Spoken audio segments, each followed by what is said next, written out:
Bonjour les frères et sœurs, bienvenue sur Seconde 3. Nous sommes de retour pour un témoignage puissant. Vraiment, si vous ne le savez pas les frères et sœurs, ce que le diable fait, c'est de mettre la division chez les gens qui ont la crainte de Dieu. Parce qu'il a l'intention de gagner des âmes. En fait, il est prêt à tout pour gagner les âmes des gens.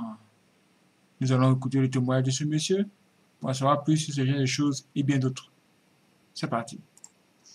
Jésus m'a montré dans une vision, une église pleine de dons. Ils ont utilisé leurs outils pour l'édification et le renforcement de l'église. Dans le même temps, ils ont utilisé leurs dons contre leurs propres frères. J'ai vu des épées dans les mains de chaque frère. Ils se sont fait la guerre, se battant l'un contre l'autre avec l'épée. Jésus m'a révélé. Ils utilisent ma parole pour s'attaquer les uns les autres. Ton ennemi n'est pas la chair mais Satan, le grand ennemi de Dieu et de son peuple. Beaucoup se laissent manipuler par les forces des ténèbres. Satan a déclaré la guerre à l'Église et le seul moyen de vaincre mon peuple est par ses actes pécheurs. Pour vaincre Satan, il est nécessaire de vivre une vie de prière et de se séparer du monde. Le meilleur moyen d'attaquer Satan est de mener une vie juste devant Dieu. Seuls les plus courageux mènent une vie obéissante en renonçant au monde. Ceux qui pratiquent ce qui est écrit dans ma parole ne peuvent être vaincus, et ne peuvent pas perdre leur territoire. En outre, les praticiens de la vérité pénètrent dans les territoires de Satan pour prendre le contrôle, piller les âmes et les ramener à moi, mon serviteur. Dans cette guerre entre Satan et l'Église, l'enjeu sont les âmes. Beaucoup de pasteurs ne sont pas intéressés à gagner des âmes, mais leurs intérêts financiers, tandis que les démons ne s'intéressent pas aux intérêts financiers, mais à gagner des âmes à travers des sectes, des vols, des trafics et de la prostitution. Dites au ministre de l'Évangile d'entrer sur le champ de bataille pour ne pas perdre des âmes. Je ne peux pas descendre du ciel pour faire le travail de l'Église, ni ordonner aux anges de descendre sur la terre pour gagner des âmes. J'ai commandé à l'Église de gagner le monde. Mon peuple doit mener la guerre pour la vie des autres et pour libérer le monde. De nombreux chrétiens ne mènent pas une vie sainte, leur âme est également en jeu.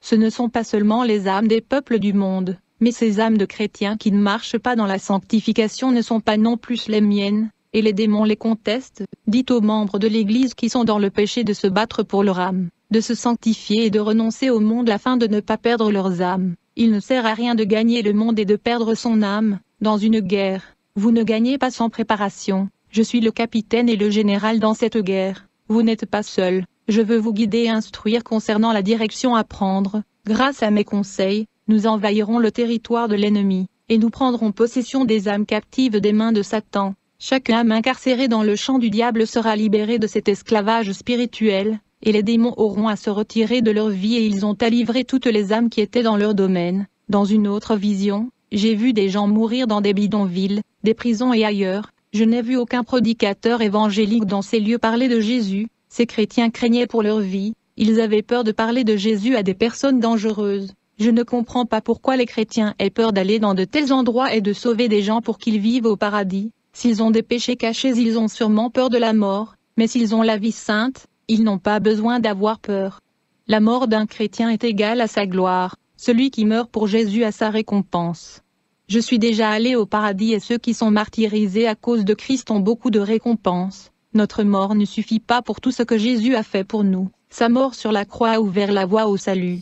Pour entrer dans le territoire des démons où il y a beaucoup de trafiquants, des bandits des pires espèces, ce n'est pas facile du tout. Il faut être préparé spirituellement et être guidé par le Saint-Esprit, pour entrer dans des pays dominés par le bouddhisme, l'hindouisme, l'islam et d'autres religions. Ces endroits sont les pires endroits au monde pour parler de Jésus. Il existe plusieurs classes de personnes dangereuses. Il y a des légions de diables qui y travaillent. Ces lieux sont des territoires démoniaques. Tous les hommes dotés de leur intelligence ne peuvent pas échapper au piège du diable si Dieu n'est pas avec lui. Ces endroits dangereux regorgent de pièges mortels où des tueurs impitoyables guettent le sang de quiconque pénètre dans ces lieux. Ces tueurs ont des liens avec tous les royaumes démoniaques. Il faut vivre une vie de prière et être en sainteté avec Dieu pour entrer dans ces lieux. Si la personne meurt, elle sera prête à vivre au paradis. Sinon, Dieu peut donner la libération en frustrant les pièges de Satan. Nous ne surmontons pas notre ennemi spirituel avec notre force charnelle ou avec des armes humaines, mais avec la force de Jésus, avec ses armes spirituelles du ciel qu'il nous a données pour lutter contre la grande armée de Satan qui est sur la terre, dans les airs et dans la mer quand j'étais au ciel.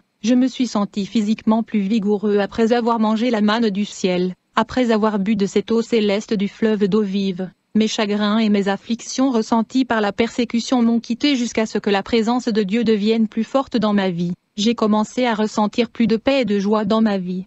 Je me sens plus fort spirituellement après avoir mangé ce parchemin mystérieux. Je me suis rendu dans plusieurs églises pour exercer le ministère, et lorsque je parlais devant le peuple, je me suis rendu compte que de petites boules de feu sortaient de ma bouche. Ces balles de feu ont touché les seins des gens, et les flammes sont entrées dans leur cœur. Les gens ont senti la présence de Dieu et ont été renouvelés, et ils ont glorifié Dieu. Ceux qui ne sont pas libérés sont tombés dans des manifestations démoniaques juste par les paroles et les mots qui sortent de ma bouche. Ces boules de feu ont enflammé quand j'ai touché ces personnes. J'ai dit, sois libre, et les démons partaient en même temps. Ils m'ont amené chez une femme aveugle. Elle était allée dans plusieurs églises. J'ai prié Dieu de rétablir sa vision. Elle a revu et a glorifié Dieu. L'ange a dit que ce rouleau de mystère et de révélation cachée que j'avais avalé au ciel renforcerait mon don de prophétie. Apocalypse 10 versets 9 à 11. Je suis allé vers l'ange, et je lui ai dit, donne-moi le petit livre, et il me dit, prends-le et mange, et ton ventre sera amer,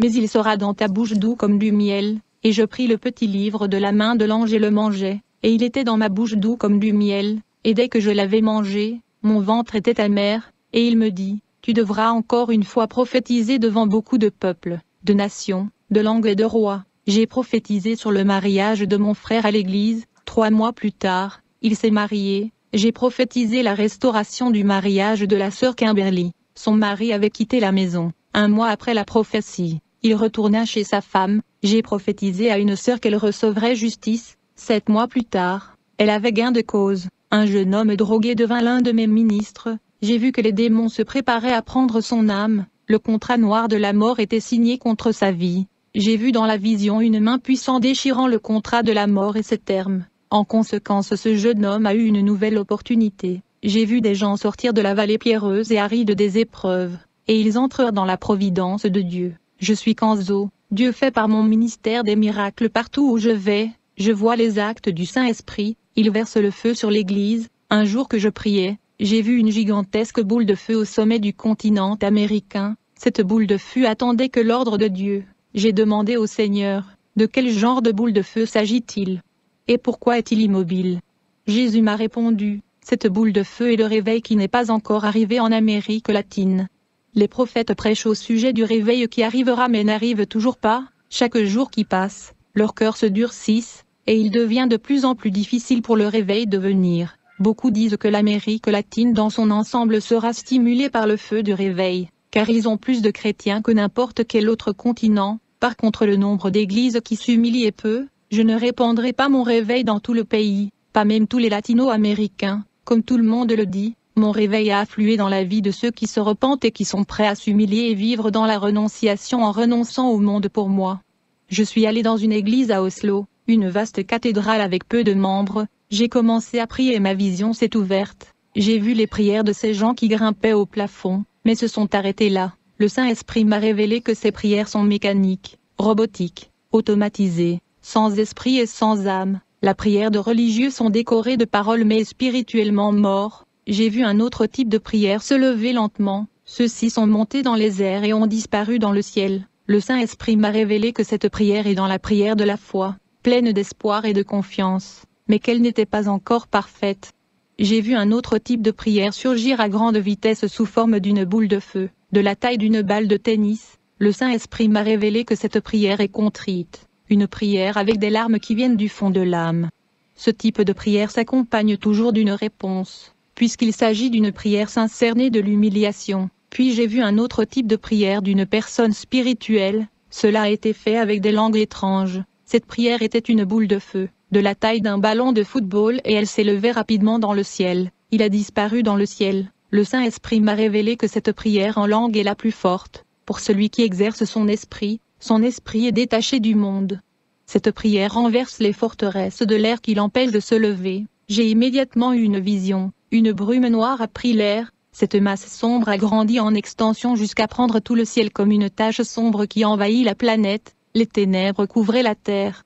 Le Saint-Esprit m'a révélé, l'iniquité se multiplie et les forces des ténèbres se multiplient sur cette terre. plus les puissances des ténèbres se développent dans ce monde, plus l'Église doit augmenter ses prières. Celui qui prie 2 fois par jour doit en prier 3. Les ténèbres ne couvriront pas la lumière car elle brillera dans les ténèbres. Les ténèbres ne peuvent étouffer la flamme, vous êtes la lumière du monde. Une ville située sur une colline ne peut être cachée. Aucun des hommes n'allume une bougie et ne la met sous le boisseau, mais sur un chandelier, et il éclaire tout ce qui se trouve dans la maison. Laissez votre lumière si brillante devant les hommes, afin qu'ils puissent voir vos bonnes œuvres et glorifier votre Père qui est dans les cieux. Matthieu 5 verset 14-16. Plus l'iniquité augmente à cause de ses pouvoirs, plus le peuple aura besoin de plus de sainteté. Apocalypse 22 verset 11. Celui qui est injuste fait toujours l'injustice et celui qui est sale défile toujours et celui qui est juste fait toujours la justice et celui qui est saint se sanctifie toujours. Après ces visions, je suis entré à l'autel et Dieu m'a rappelé mon adolescence.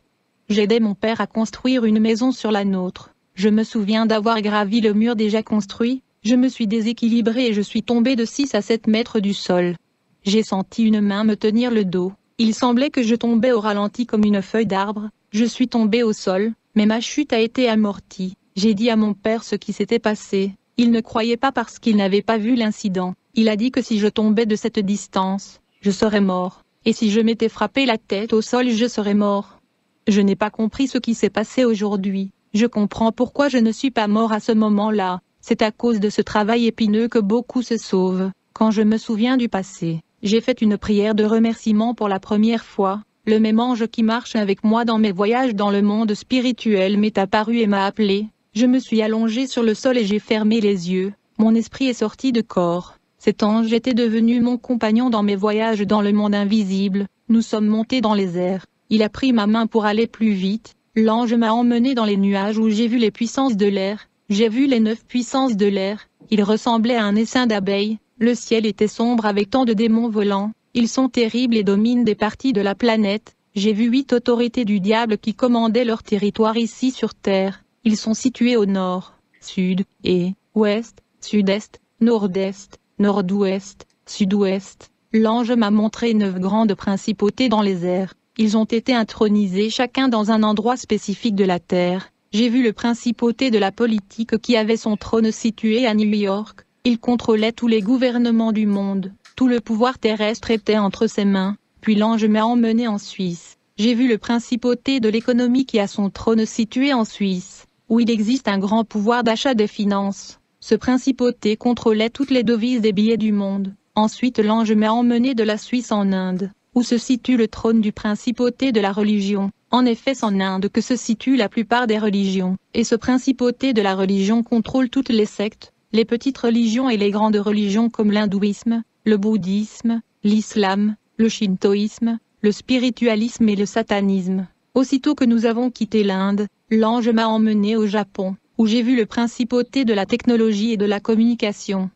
Ce prince de Satan dominait tous les réseaux d'information, tels que l'Internet, l'informatique, la télévision, la radiodiffusion, les nouvelles technologies. Dès que nous avons quitté le trône de ce principauté de la technologie au Japon, l'ange m'a emmené en Grèce. J'ai vu le principauté de tous les types de sports et disciplines olympiques. Le trône du principauté de sport est placé dans ce pays. La Grèce est le berceau des sports olympiques, et le football est le sport principal de cette principauté qui a son trône en Grèce. En effet, le football égale à l'idolâtrie. À partir de la Grèce, ce principauté de sport exerce sa domination mondiale. Nous avons continué à parcourir le monde, puis l'ange m'a emmené en Irak, où j'ai vu le principauté qui commande les guerres dans le monde, et toutes sortes d'armes de destruction massive. Cette principauté de guerre est responsable du bain de sang résultant de guerre de par le monde. Nous avons quitté l'Irak où le principauté de la guerre avait son trône.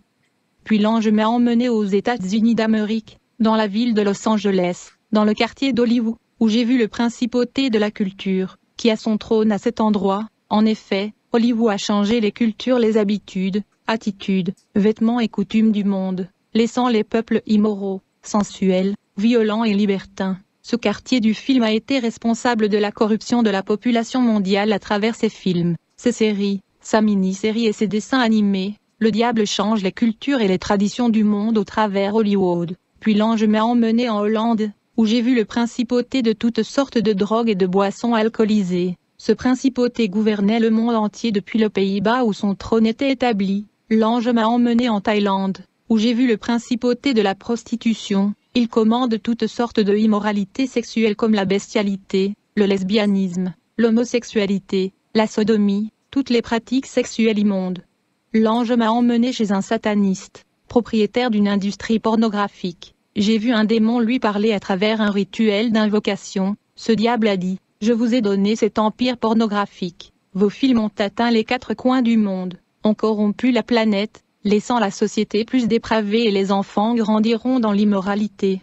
Des rapports sexuels sur des enregistrements, ils sont heureux de satisfaire leurs désirs charnels, mais je les ferai passer par un tel vide, qu'ils ne trouveront plus le bonheur dans le sexe, et ils rechercheront des drogues pour combler leur vide. Ils seront dans la dépression au point de se suicider. » Ce démon réel puis avait disparu et, transmettant toutes les règles de destruction à cet homme d'affaires. Incroyable. Incroyable. Vous avez entendu ça? Waouh. Dites-moi ce que vous en pensez. Si ce vous donne rendez-vous pour la prochaine vidéo sur Nias Bonne 3.